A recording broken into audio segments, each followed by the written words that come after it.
Olá pessoal, vamos agora para os finalmente. Nesse momento vamos iniciar o nosso último capítulo desse vídeo-livro, que é justamente sobre o discurso geográfico propriamente dito. E para que a gente possa fazer isso, para que a gente possa desenvolver essa ideia, para que ela possa de alguma maneira ficar clara, não é? Porque no final o objetivo de um livro é sempre esse, tem a tentativa de deixar o mais claro possível as ideias que a gente está aqui discutindo e colocando a público. De alguma maneira, a ideia então é acompanhar de forma bastante sistemática e o mais tranquila possível o diagrama que foi proposto pelo Rui Moreira lá no livro dele, O Discurso do Avesso. E isso, bom, lá na apresentação desse curso você já sabia que nós íamos terminar por aí. A grande questão é que fizemos uma série de mudanças, né, no diagrama. A inspiração, sem dúvida nenhuma, ela vem dessa obra do Rui, desse longo percurso dentro da geografia que fazemos juntos, não é? E lá as tentativas que a gente tem de ajustar aqui, ajustar ali e ver então como é que a gente faz para produzir esse tal desse discurso geográfico e essas coisas todas. Muito bem, então dentro desse diagrama que a gente andou mexendo, a primeira questão que a gente gostaria então de colocar é justamente a ideia de que existe uma geografia da sociedade capitalista. O que isso quer dizer? Isso quer dizer que, de uma maneira ou de outra, o estudo da geografia, como ele está diretamente associado a um determinado sujeito que se pergunta onde está, a um determinado sujeito que pergunta que lugar é este, que lugar é aquele, que aquilo, em que medida estar em cada um desses lugares é determinante do ponto de vista da minha vida, da vida dos outros, da vida da minha tribo, do meu grupo, da minha família, da minha nação, seja lá o que for, o que isso signifique, da humanidade, e etc. e tal. Então, nesse sentido, a ideia de geografia, enquanto uma necessidade de existir associada ao discurso que explicita um determinado tipo de sociedade, é inelutável, vamos dizer assim. Porque, no final das contas, a grande questão é que a leitura que nós fazemos para que a gente possa identificar onde é que nós estamos, ou os lugares, ou seja, o que for que a gente queira identificar, a grande questão é que isto tudo, seja o relevo, seja a hidrografia, seja a urbanidade, seja a produção agrícola, seja as placas tectônicas, seja a posição das estrelas no céu, não importa do que nós estamos falando.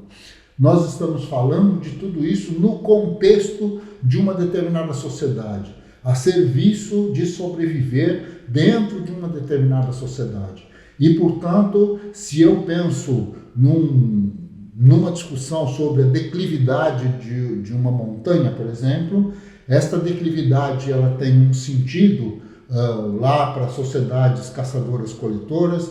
Esta mesma declividade, se é que ela se manteve a mesma, ela vai ter um outro sentido para uma sociedade como a nossa, o que significa, portanto, a possibilidade de fazermos túneis, de colocarmos trens atravessando cordilheiras inteiras, de fazermos, então, uma série de outras relações que, do ponto de vista de outra sociedade, aquele relevo teria um outro sentido, teria outro fundamento, provocaria outras formas de relação e, portanto, um outro sentido de se estar, um outro sentido de se localizar.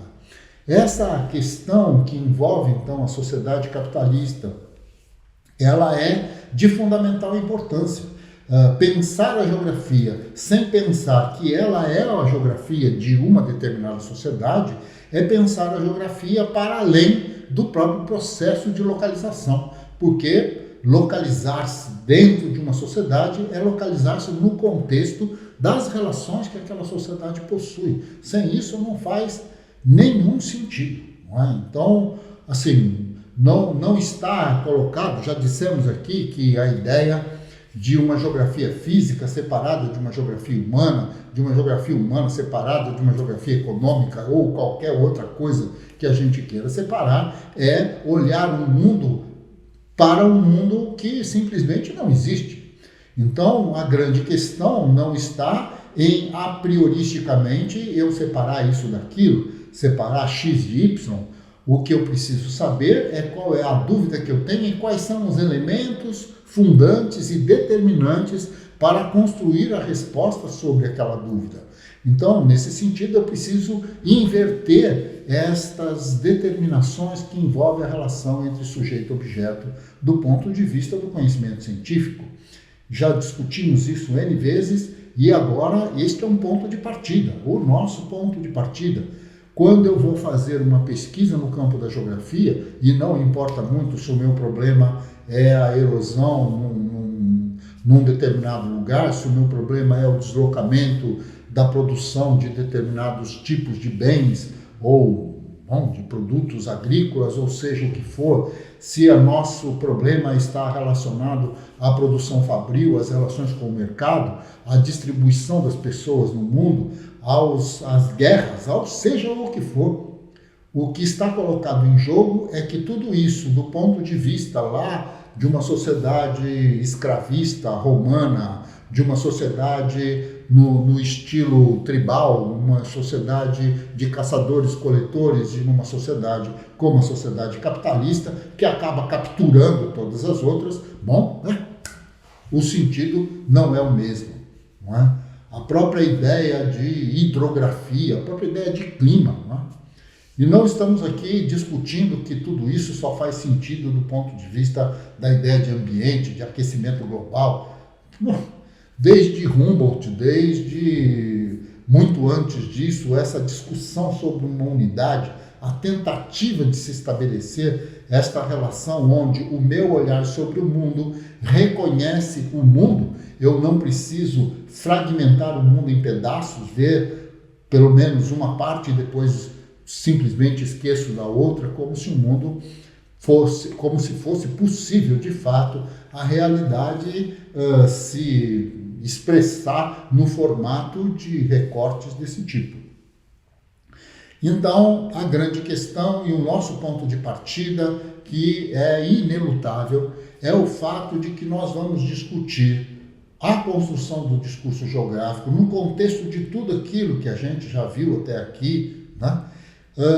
Pensando que isto está a serviço da sociedade capitalista, que hoje fazer o discurso da geografia significa compreender o significado de lugar, de sujeito, da posição relativa dos elementos que são interdeterminantes na construção dos processos da sociedade capitalista. Fora disso, não há nenhum sentido de se produzir geografia, aliás, não há nenhum sentido de se produzir ciência. Essa é uma questão fundamental.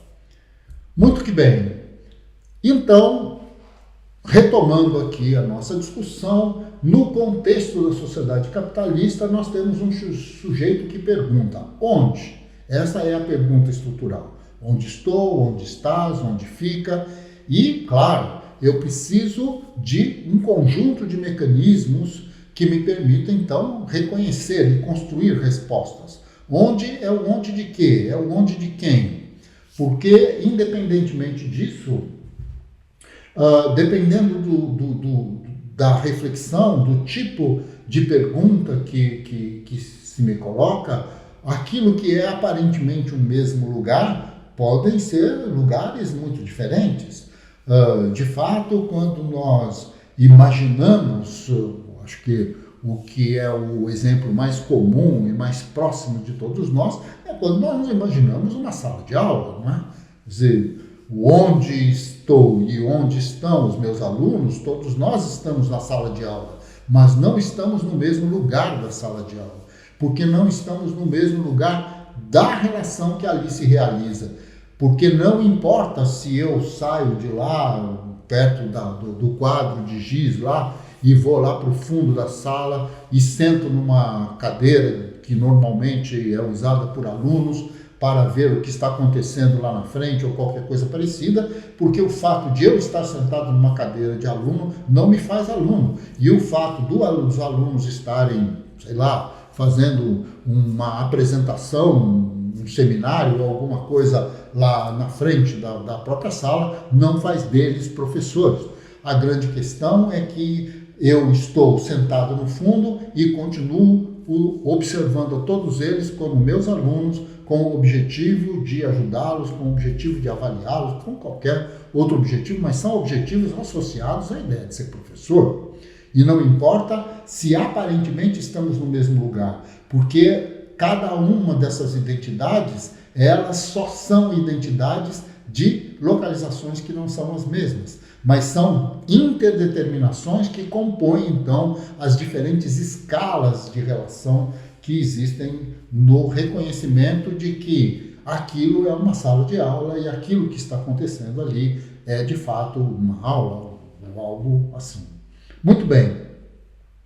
Nesse sentido, portanto, a grande questão é que partimos, não é, do ponto de que a resposta, isto é, este lugar que eu quero desvendar, ele é a identidade de caráter topológico dos processos que eu quero desvendar, que eu quero saber como funcionam, que eu quero desmontar de tal maneira que eu possa descobrir quais são as determinações que fazem com que aquilo seja um lugar. O lugar da aula, que é uma coisa, o lugar do professor, que é outra coisa, fazendo parte da aula, porque fora disso não faz nenhum sentido, o lugar dos alunos ou o lugar das tropas do país A, do país B, da fronteira de determinados países, do papel que o deslocamento das placas tectônicas tiveram e tem no sentido de estabelecer qual é a proximidade e a distância entre os povos, as pessoas, os processos, as dominações, as subversões e tudo mais. Então, nesse sentido, a grande questão é que o onde é uma pergunta estrutural e o lugar é a identidade topológica dos processos. O lugar, de alguma maneira, é de fato a resposta. O lugar é a resposta, não é necessariamente o objeto no sentido clássico do termo, mas ele é a resposta. É o processo, então, que me dá o sentido de espaço-temporalidade que envolve esta relação entre sociedades, entre todos os elementos que compõem a natureza nas suas determinações, no devido peso que esses elementos têm para responder ao processo que eu quero desvendar. É disso que nós estamos falando, ok? Muito que bem. Então, seguindo, voltando lá para o começo desse vídeo livro, não? E que nos coloca a ideia de paisagem. Em primeiro lugar, a tentativa de responder e a tentativa, inclusive, que me faz, num movimento contínuo, não só buscar uma resposta, mas também construir a própria pergunta, está na minha capacidade de perceber o mundo, como eu percebo o mundo. De que maneira eu percebo as formas do mundo, e ao perceber as formas do mundo, percebo o caráter distributivo dos elementos que compõem o meu mundo, em qualquer escala que isso esteja colocado. Então, nesse sentido, a percepção da forma, este sujeito que percebe as formas do mundo, que percebe o paisagístico, que faz do paisagístico, então, o elemento fundante da sua inflexão em relação ao mundo.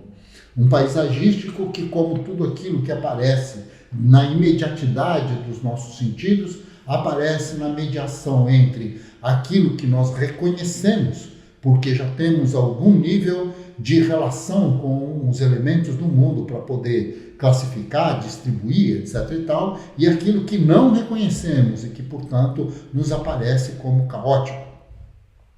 Não necessariamente o fato de não reconhecermos significa que está ali a nossa pergunta, a nossa dúvida, ou seja lá o que for.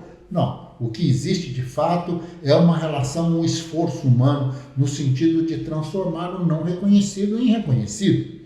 Mas o não reconhecido só se transforma em conhecido se este humano, ao fazer esse esforço, esteja fazendo esse esforço em alguma direção.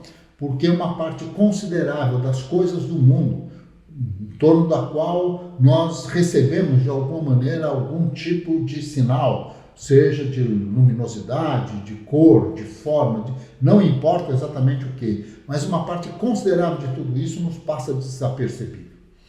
E o fato de desconhecermos a existência de determinadas coisas, no geral, pode ser um fator importante para que aquilo seja, simplesmente desconhecido de nós e a gente não consiga perceber nem mesmo a sua existência. De alguma maneira, esta relação entre nós e o mundo, entre nós e o paisagístico, é uma relação extremamente complexa. Por quê?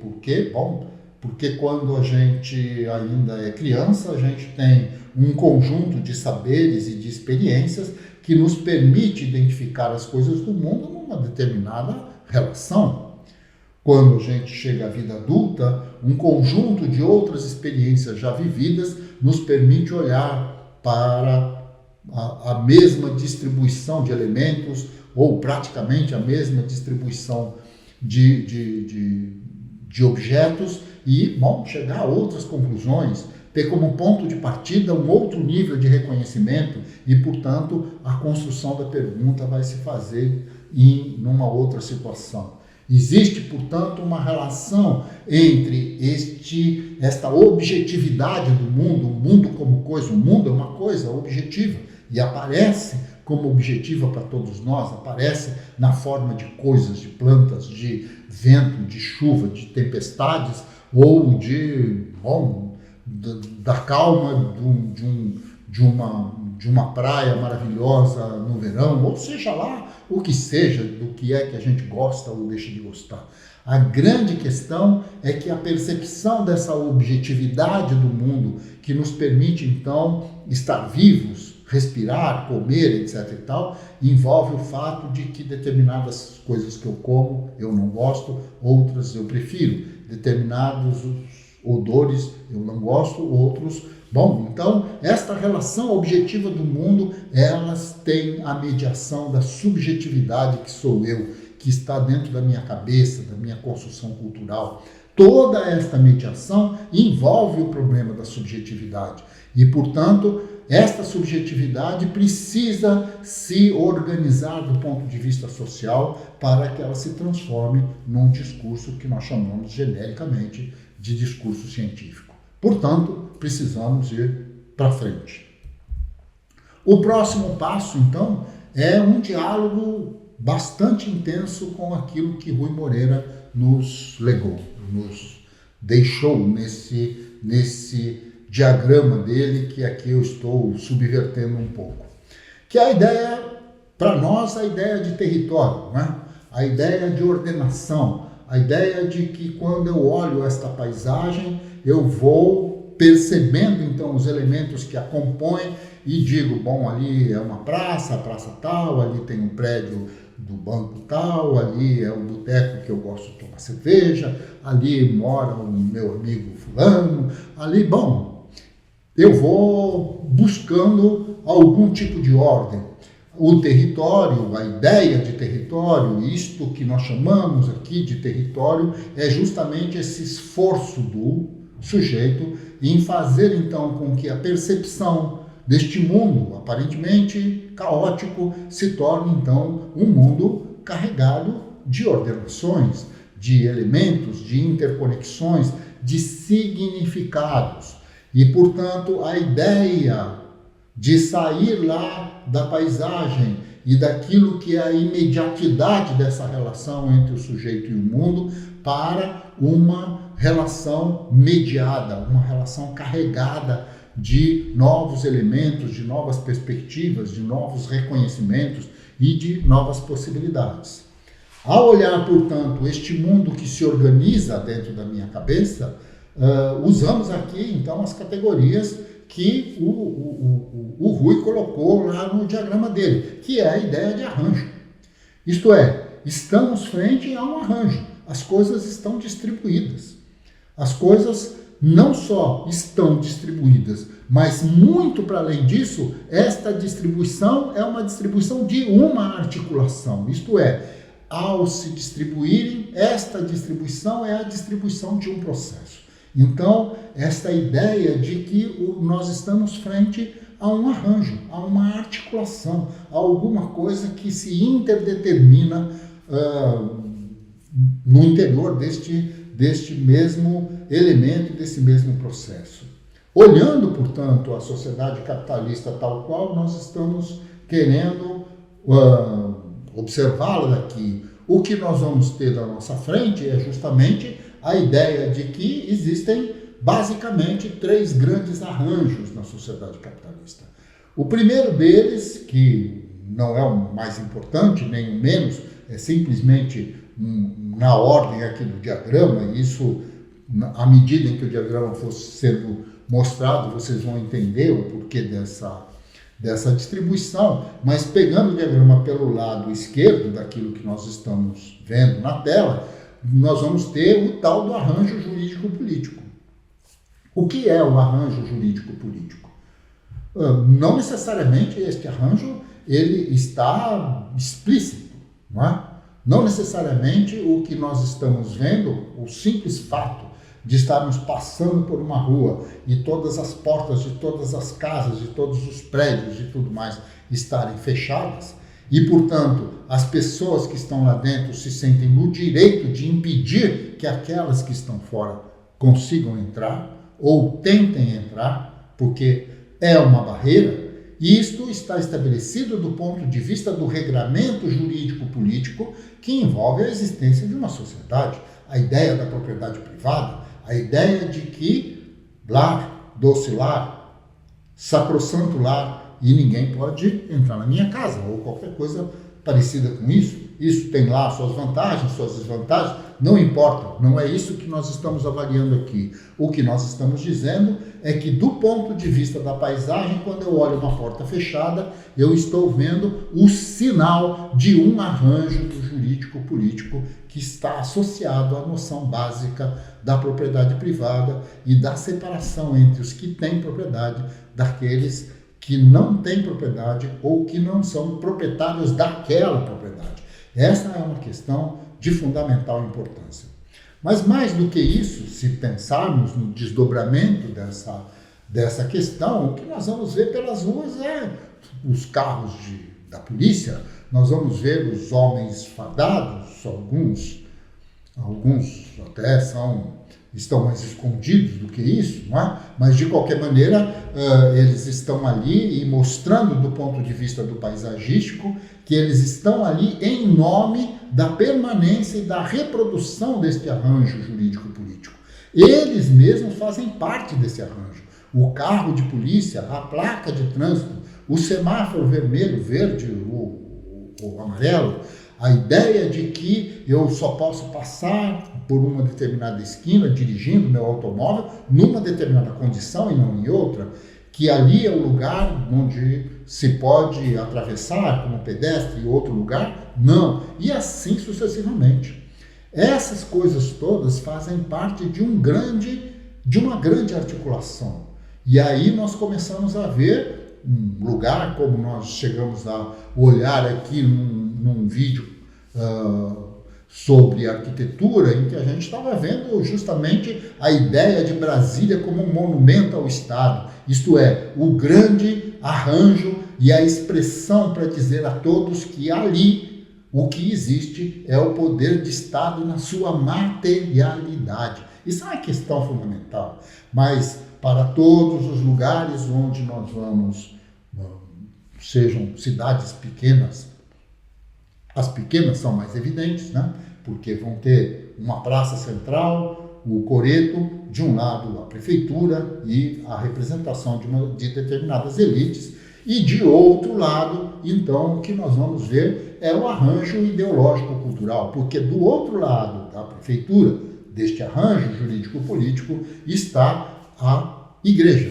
que é o arranjo ideológico-cultural, que é aquilo que vai nos dizer como devemos nos comportar, o que é que significa ser bom ou mal, que vai nos expressar todas essas antinomias, que vai nos dizer o que está escrito no Alcorão, o que está escrito na Bíblia, o que está escrito no Torá, o que está escrito nas grandes tradições cosmogônicas, chinesas, japonesas, e indianas, e vietnamitas, e, australianas, africanas, e dos povos pré-colombianos, e etc, e etc, e etc, e etc, seja lá como se queira identificar cada um deles, não é?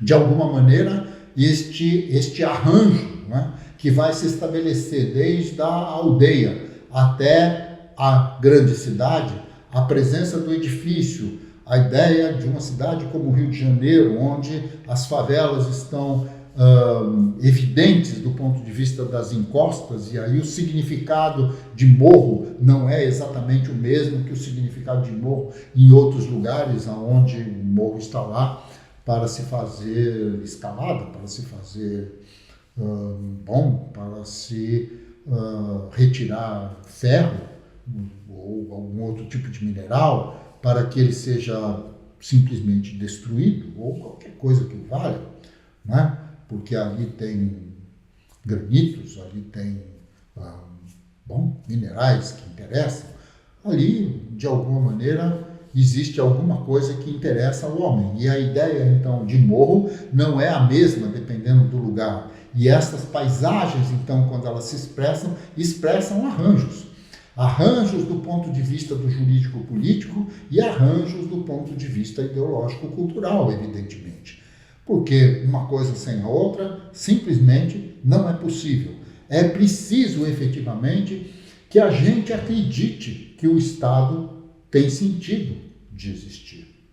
Não é possível, por exemplo, essa experiência que estamos vivendo e que ainda vamos pagar um preço altíssimo por ela do ponto de vista do Estado brasileiro, que isso tenha ocorrido se a população brasileira, de uma maneira geral, não acreditasse, não tivesse claro para todos nós que esta é a forma de existir de uma sociedade. Então, de alguma maneira, quando nós olhamos para nós mesmos e dizemos, eu sou brasileiro, quem é que disse isso? Por que nós dizemos isso? E como é que nós sabemos disso? Se não é uma relação entre, de um lado, as próprias condições do ideológico-cultural, de como a nossa cultura se constitui, de como as formas ideológicas da classe dominante se constituem enquanto identidade nossa, de nós mesmos. Esta ideia dessa subordinação que nós vivemos, ela está colocada no plano do nosso próprio pensar sobre o mundo. Da mesma maneira que este pensar sobre o mundo reproduz, portanto, os arranjos do jurídico-político, do significado do Estado, do significado dos tribunais, do significado da polícia, do significado das legitimações, que envolve o que é certo, o que é errado, do ponto de vista de determinadas elites num determinado momento histórico. Então, estamos falando de dois arranjos fundamentais.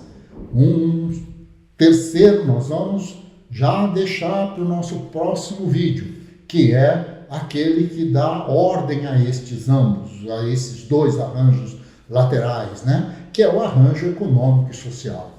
É nesse sentido, então, que nós poderemos imaginar, afinal de contas, qual é a base, de que ponto de partida estes elementos, tanto do ponto de vista do arranjo ideológico, seja ele as igrejas, sejam eles as escolas, seja ele este conjunto de elementos que é a propaganda, que é o conjunto de informações, a televisão, a internet, os livros e tudo mais, o arranjo ideológico-cultural que nos permite, então, distinguir uma biblioteca de uma delegacia de polícia, e uma igreja católica de uma mesquita, ou seja lá, um terreiro de umbanda, ou seja lá, o que for, de onde cada um desses elementos se organizam, se articulam e definem um jogo ético, um jogo estético,